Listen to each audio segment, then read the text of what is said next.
Mary Mart makes these things possible.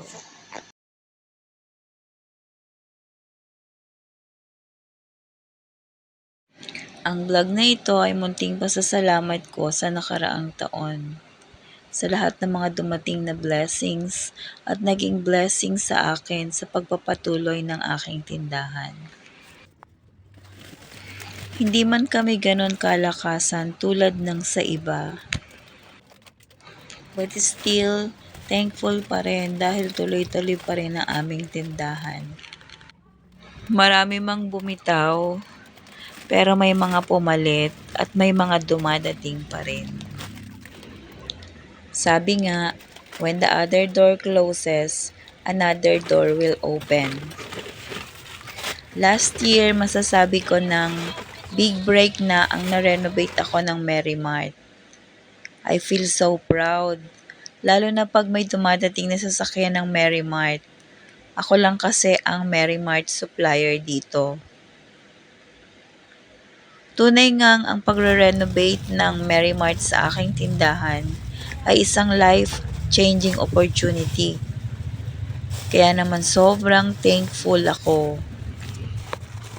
And laking pasasalamat ko din sa aking mga kaibigan na sobrang supportive nila sa aking tindahan.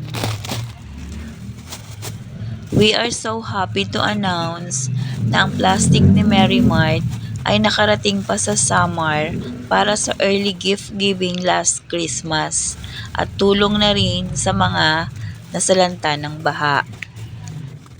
100 packs ang naipak ng Tintin's Mini Mart sa pamumuno at pagtutulungan ng aking mga kaibigan. Hindi mo naman pala kailangang maging politiko para makapagpasaya ka ng 100 katao.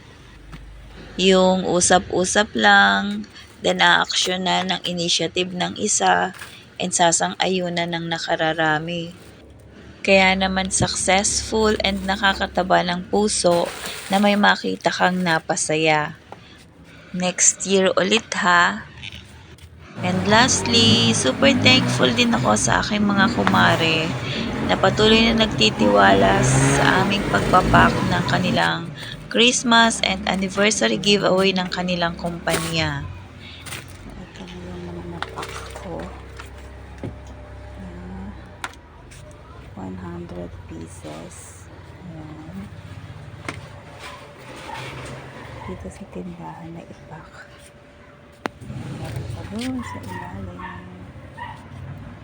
Ang lahat sa halos yan. Liit-liit ng tindahan pero nalagyan ko pa rin siya ng space. Diba? Oh my God. Ayan. So, ayan pa. Ayan, for pick up na yan ngayon.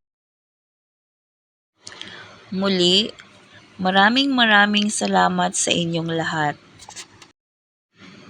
Hopefully this year, may mas marami pa akong maikukwento. Well, for now, salamat sa inyo ha.